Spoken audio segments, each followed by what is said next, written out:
Hello दोस्तों, राम राम। कैसे हैं आप लोग? आशा है कि आप लोग बहुत अच्छे होंगे, खुश होंगे और अपने अपने जीवन में बहुत ही मस्त होंगे। तो ये वीडियो है मंगलवार के दिन शाम की। यहाँ पर मेरे छत पे ना बहुत ज़्यादा कूड़ा इकट्ठा हो गया था, क्योंकि जो आंधी तूफान आया था ना, पूरे घर की साफ़ सफाई तो मैंने कर ली थी जैसे तैसे ही, लेकिन जो छत था उसको मैं अच्छे से क्लीन नहीं कर पाई थी। तो आप देख सकते हैं कितने ज़्यादा जो बड़े बड़े पत्ते थे मैं उठा के उन्हें फेंक चुकी थी पहले ही, और फिर मैं अंदर की साफ़ सफाई भी कर रही थी, बेडरूम की भी। तो मेरा शूट करने का मन बिल्कुल भी नहीं था। और ये है ना शाम का समय है, 6 बजे का बाद का। तो खाना मेरा बन चुका था। खाना मैंने आज जल्दी ही बना लिया था, क्योंकि आज तूफ़ान वगैरह फिर से आने वाला था। थोड़ी थोड़ी हवा चलने लगी तो मुझे लगा कि शायद और हवा चलेगी बहुत तेज़, तो इसलिए मैंने जल्दी ही खाना बना लिया था। क्योंकि अभी गैस वगैरह ख़त्म हो गई है ना, तो चूल्हे पे बनाने में बहुत दिक्कत होती है। तो खाना बनने के बाद ही ये वीडियो मैंने शूट की थी। तो अंदर में है ना अच्छे से क्लीन करके आ गई हूँ, और फिर छत पे लगा रही थी तो मेरी वैसू आ गई थी। बोला मम्मी चलो मैं वीडियो शूट कर लेती हूँ इतनी। तो उसी ने फिर यहाँ पर शूट कर दी थी। तो बहुत सारा कूड़ा करकट था, तो मैंने सोचा साफ़ कर लेती हूँ इसे भी, क्योंकि सारी जगह तो साफ़ कर ली थी, फिर अपना छत क्यों गंदा रखें।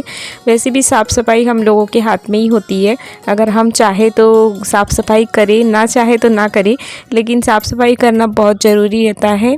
और अभी तो होली का त्यौहार आ रहा है, तो हमारा घर का एक एक कोना अच्छे से साफ़ भी होना चाहिए। अच्छा लगता है घर अगर क्लीन रहता है ना, तो कहते हैं कि सुख समृद्धि भी बनी रहती है।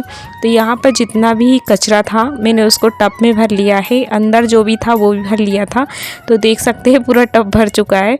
उसके बाद है ना ये डायरेक्ट 8 या 9 बजे का वीडियो है। खाना वगैरह हम लोगों ने खा लिया था, पूरा काम हो गया था। तो यहाँ पर है ना मैं भैयू को पढ़ा रही हूँ, क्योंकि इसको पढ़ाना पड़ता है। ये अगर इसको नहीं बोलते हैं ना तो बिल्कुल भी नहीं पढ़ता है। यहाँ पर रूम में है ना टीवी भी चल रही थी, कम साउंड में मैं देख रही थी। और फिर मेरी बैसू भी पढ़ने के लिए बैठी है, और आपको मैं दिखाती हूँ मेरी बैसू की हैंड राइटिंग, जो बहुत ही ज़्यादा सुंदर है। और आपको ज़रा सी भी अच्छी लगेगी ना तो प्लीज़ आप कमेंट करके ज़रूर बताइएगा मुझे। तो ये देखिए इसकी हैंड राइटिंग देख सकते हैं, इसकी उम्र के और क्लास के हिसाब से बहुत ही ज़्यादा अच्छी हैंड राइटिंग है। इतनी हैंड राइटिंग तो मेरी आती है, वैसे बिल्कुल सेम टू सेम मेरी हैंड राइटिंग ऐसी ही है, लेकिन मेरी वैसू है ना बिल्कुल मेरी ही तरह लिखती है। देख सकते हैं कितने सुंदर अक्षर है इसके। कैसी लगी आप कमेंट में ज़रूर बताइएगा। तो ये है दोस्तों मॉर्निंग का समय, यानी कि बुधवार का।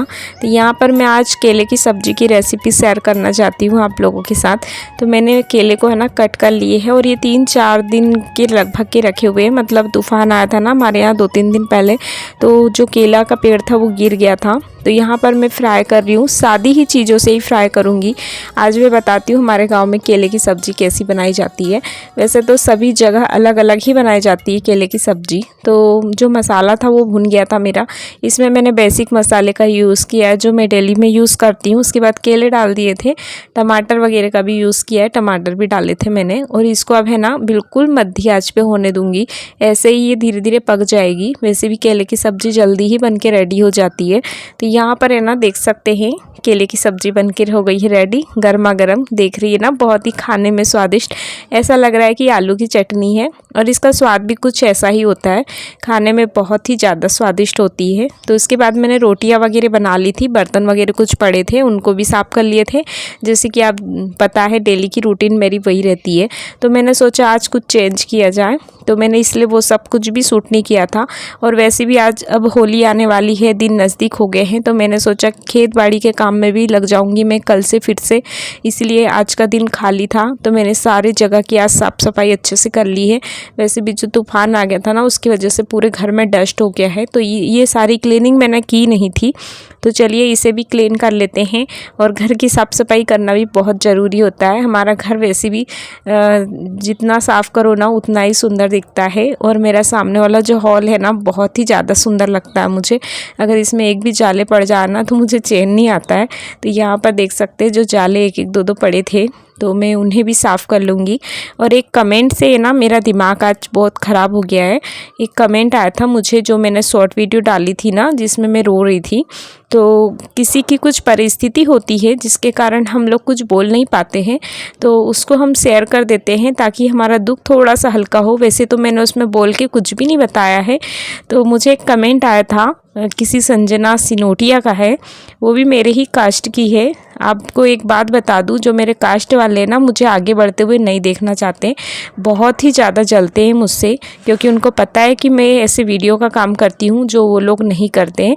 उन्होंने मुझे कमेंट में लिखा कि क्या जताना चाहती हो तुम दुनिया वालों को दिखा के, इससे क्या मिल जाएगा तुमको जो परिवार की बेइज्जती कर रही हो। तो आपको क्या लगता है, क्या मैंने अपने परिवार की बेइज्जती करी है इन सारी चीज़ों से? अगर मुझ पे जो बीतती है मैं अगर किसी के साथ शेयर कर दूँ, मैंने कि ना ही किसी का नाम लिया है ना ही कुछ बोला है, फिर भी इन लोगों को कौन सी जलन हो रही है मुझे नहीं पता। हो सकता है मेरे घर वाले उनके कोई रिश्तेदार रखते होंगे, इसलिए उनको बहुत बुरा लग रहा होगा। तो बहन जी, अगर आप मेरी वीडियो देख रही हो ना, तो आपको मैं एक बात बता दूं, किसी को जानने और समझने से पहले किसी के बारे में ऐसा नहीं बोलना चाहिए। और आप अगर चोर नहीं होती ना, अगर आपके दिल साफ़ होता ना, तो आप कमेंट को डिलीट नहीं करती। और दोस्तों पता है उस लड़की थी या लड़का मुझे नहीं पता, आईडी तो आई थी संजना सिनोटिया के नाम से। तो उसने है ना तुरंत ही मेरा कमेंट का रिप्लाई मैंने ज़बरदस्त दे दिया था उसे, इसलिए उसने तुरंत ही डिलीट कर दिया। सहन नहीं कर पाई होगी बेचारी। तो उसको क्या पता कि हम लोग कौन है और हमारे साथ कौन है। आप लोग है ना किसी के भी कमेंट को ज़बरदस्ती ऐसे है ना बिना सोचे समझे कमेंट नहीं करना चाहिए, किसी को समझना चाहिए। ना ही तुमने कभी मेरे ब्लॉग देखे, ना ही मुझे कभी पहचानती हो, उसके बाद भी इतना भद्दा कमेंट किया।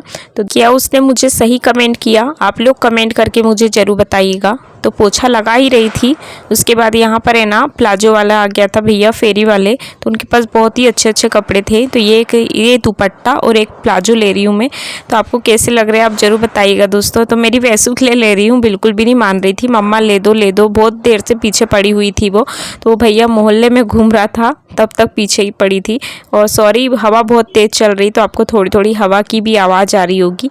तो यहाँ पर है ना मैंने 2 चीज़ें ले ली है। और भैया उसके बाद है ना उनके पास जेगिंस थी, तो वो लड़कों के लिए कुछ भी नहीं था, फिर भी वो रो रहा था तो उसके लिए भी लिया। तो ये देखिए भाई वैसू ने ना जो मैंने सूट की सिलाई की थी ना उसके ऊपर पहन लिया है, और बहुत ही ज़्यादा सुंदर लग रहा था उसके ऊपर।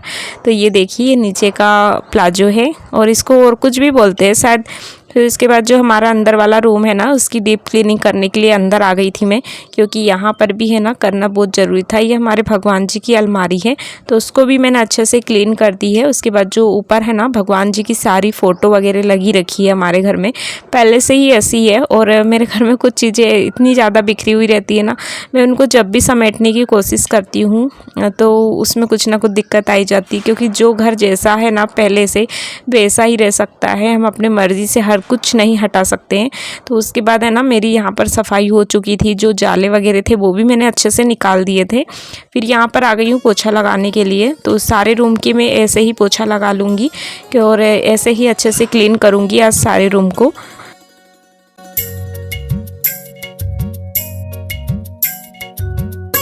तो भगवान जी वाले रूम का पोछा लगाने के बाद यहाँ पर है ना जो हमारे केन में बड़ी स्टोर करके रखी हुई है, ये पिछले साल की बड़ी है, तो ख़राब बिल्कुल भी नहीं हुई है। तो मैंने सोचा चलिए इसे धूप में रख देती हूँ सूखने के लिए, ताकि ये और भी अच्छी रहे। और इस बार हमें बड़ी नहीं बनानी पड़ेगी क्योंकि इतनी सारी है, तो ज़्यादा बना के क्या करेंगे। फिर ये जो बासी वाली मतलब कि पुरानी वाली है ये फिका जाएगी, कोई खाएगा भी नहीं उसको। तो मैंने सोचा इस बार नहीं बनाऊँगी, तो ये पूरी यूज़ हो जाएगी। बरसात के दिनों में क्या कभी सब्जियाँ नहीं रहती है ना, तो ये देख लीजिए जी इतनी सारी है। तो ये मूंग दाल और चने दाल की बढ़िया है। पोछा लगने के बाद है ना सारे रूम का मैंने पोछा लगा लिया है अच्छे से। उसके बाद है ना ये बहुत जो गर्म वाली स्वेटर थी अब उनका काम हो गया है ख़त्म, ठंडी बिल्कुल भाग चुकी है। तो मैंने सोचा सबको धुल के रख देती हूँ अब, क्योंकि अब इनका कुछ काम नहीं है। वैसे भी कपड़े बहुत ज़्यादा हो गए हैं, तो सारे जो गर्म कपड़े थे मैंने उनको भी धुले, और जो छोटे कपड़े अपने डेली यूज़ के जो भी डेली यूज़ करते हैं उनको भी धुल लिए हैं सारे। तो चलिए इन्हें भी अच्छे से निचोड़ लेती हूँ मैं।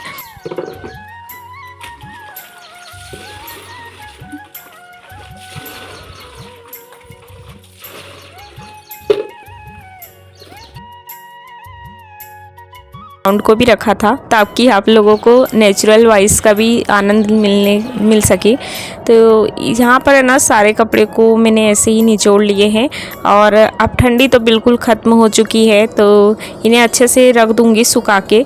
तो सारा काम अब हो ही गया है, बस कपड़े धुलने के बाद मेरा नहाना रह जाएगा, फिर पूजा पाठ करूँगी, खाना पीना बस वगैरह वगैरह बहुत सारे काम होते हैं। गाय वगैरह को पानी पिलाना, उसके बाद भी 11-12 बजे तक काम ख़त्म नहीं होते। तो यहाँ पर मैं आ गई सामने गेट पे इन्हें डालने के लिए, क्योंकि गेट पे है ना शाम तक धूप रहती है, तो जिसकी वजह से वो सारे शाम तक सूख जाएंगे। और अगर पीछे डालती हूँ ना तो धूप बहुत जल्दी चली जाती है, तो सूख नहीं पाएंगे। तो मैं चलिए इन्हें भी डाल देती हूँ। और आज का ब्लॉग आप लोगों को कैसा लगा दोस्तों, आप कमेंट करके ज़रूर बताइएगा। जो कुछ भी रहता है मैं आप लोगों के साथ हमेशा शेयर करती हूँ और आप लोगों से रिक्वेस्ट करती हूँ कि प्लीज़ मुझे सपोर्ट कीजिएगा। बस इतनी ही रिक्वेस्ट है आप लोगों से। और छोटा सा प्यारा सा कमेंट करना ना भूलिएगा। चैनल पे अगर नए हो तो चैनल को सब्सक्राइब भी कर लीजिएगा, ताकि आप लोगों को हमेशा मेरी वीडियो देखने को मिलती रहे। तो चलिए दोस्तों, मिलती हूँ अगले ब्लॉग में कुछ नया लेकर, ताकि आप लोगों को हमेशा अच्छा लगे मेरा ब्लॉग। तो राधे राधे दोस्तों।